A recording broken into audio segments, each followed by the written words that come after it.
Good morning.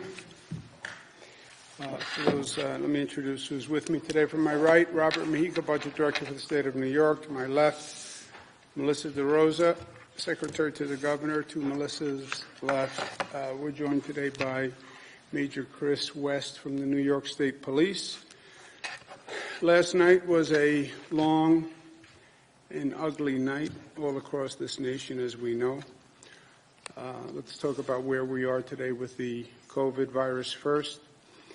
The number of hospitalizations are down again.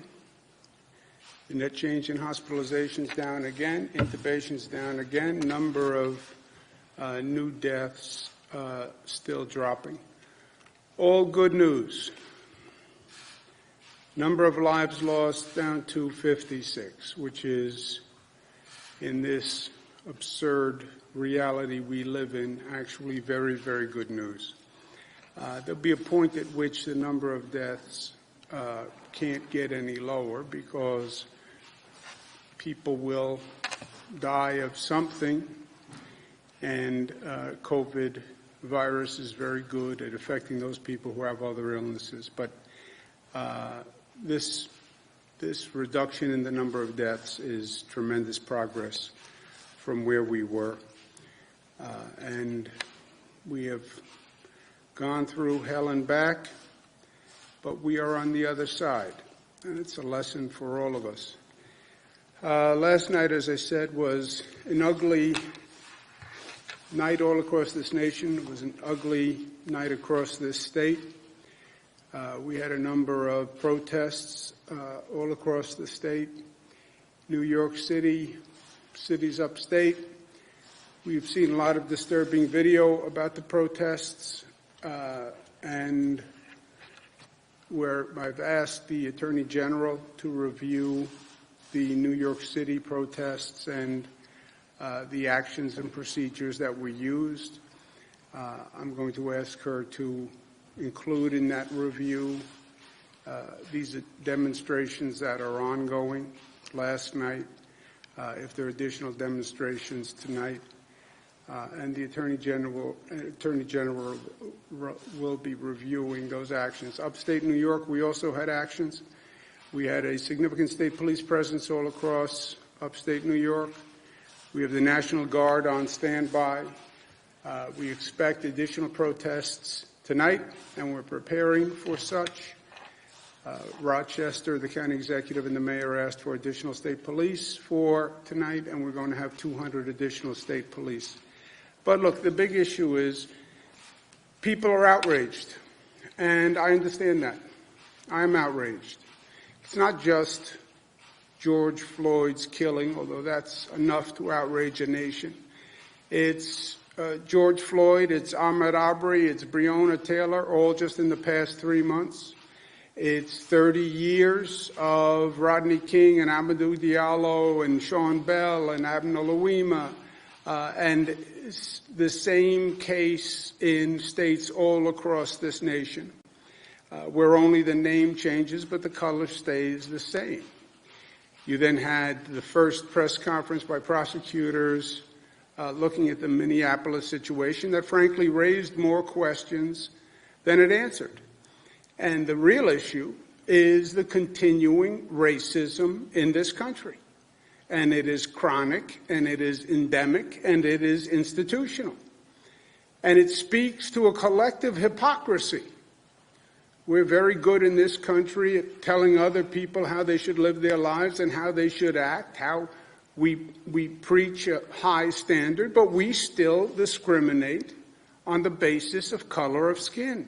That is the simple, painful truth. But this is a moment for truth. Now, at the same time, it is equally true that violence never works. How many protests have we had? How many nights have we gone through like last night? How many times have we burned down our own businesses, our own neighborhoods, and our own communities? Burning down your own house never works and never makes sense. Burning down your own struggling businesses people who are trying to bring back the community never make sense. It dishonors Mr. Floyd's death. Mr. Floyd was not violent. Mr. Floyd was compliant. Mr. Floyd wasn't even charged or accused of a violent crime. There was no violence. That's what makes the killing more outrageous. When you are violent, it creates a scapegoat to shift the blame. It allows the President of the United States to tweet about looting rather than murder by a police officer. It allows the federal government to politicize what's going on and to come up with theories blaming the left and the extreme left, which only furthers the politics of division. Maya Angelou said, "Hate has caused a lot of problems in the world, but it has not solved one yet." The goal has to be affecting change. How do you use the energy to mobilize people to actually reform society and make things better? And don't tell me that we can't change, because we know we have and we can. Change comes in a moment when the stars line up. It's not easy, but when the stars line up and the people are ready to change, they can change. We have seen it happen in this state and in this nation. We created a new civil right in this nation for the LGBTQ community when we passed marriage equality. And we said we will no longer discriminate when it comes to marriage and telling people who they can love and who they can't love.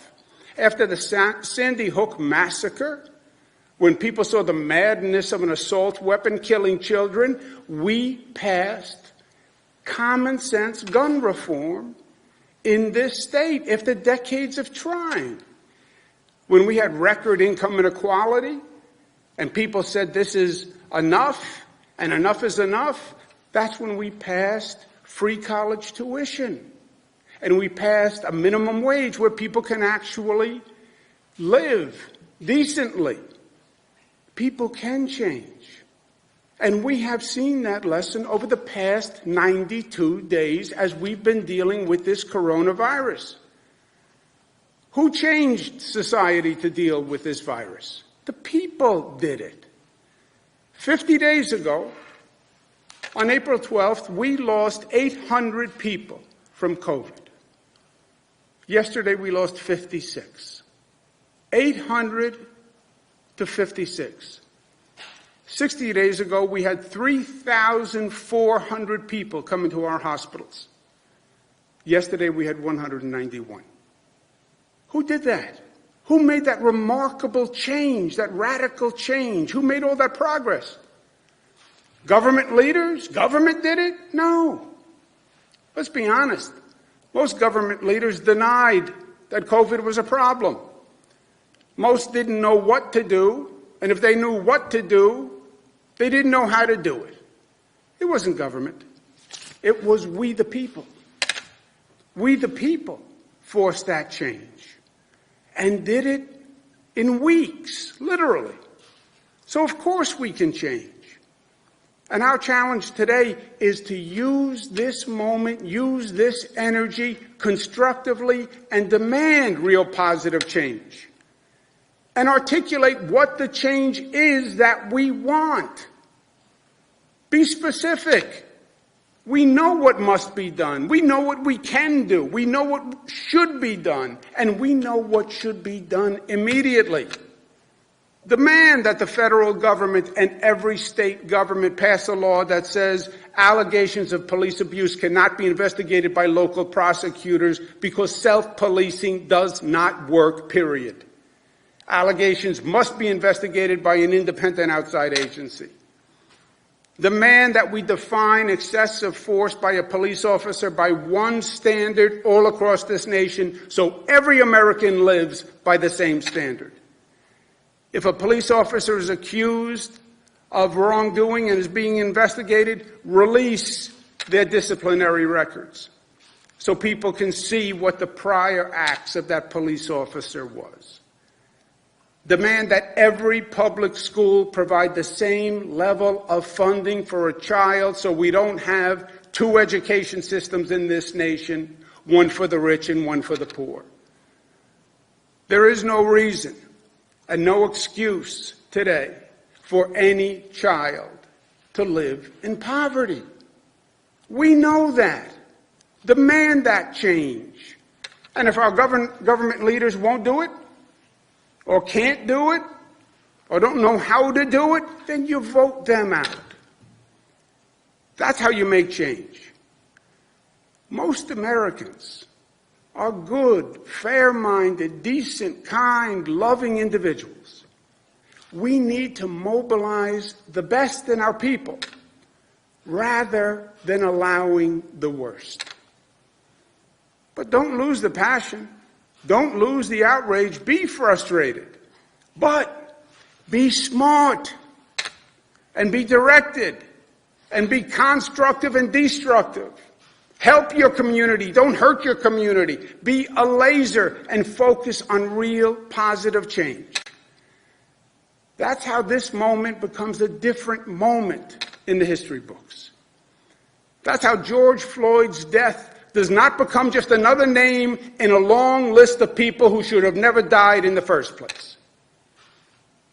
George Floyd must not have died in vain. Mr. Floyd's killing must be a moment in which this nation actually learned and grew and progressed to make this place a better place. And we can do it if we are smart together. Langston Hughes told us the ultimate goal: make America the land that fulfills her promise of greatness for all Americans. That's what this is about. We can do that. We have shown what we can do. Use this moment. Use this empowerment. Use this mobilization. And use it for good. Use it for good. So that when we look back, we say, yes, this story was all too familiar in some ways. What happened to Mr. Floyd was all too familiar. But the outcome was different. And the outcome was historic. And it was actually a moment of positive change.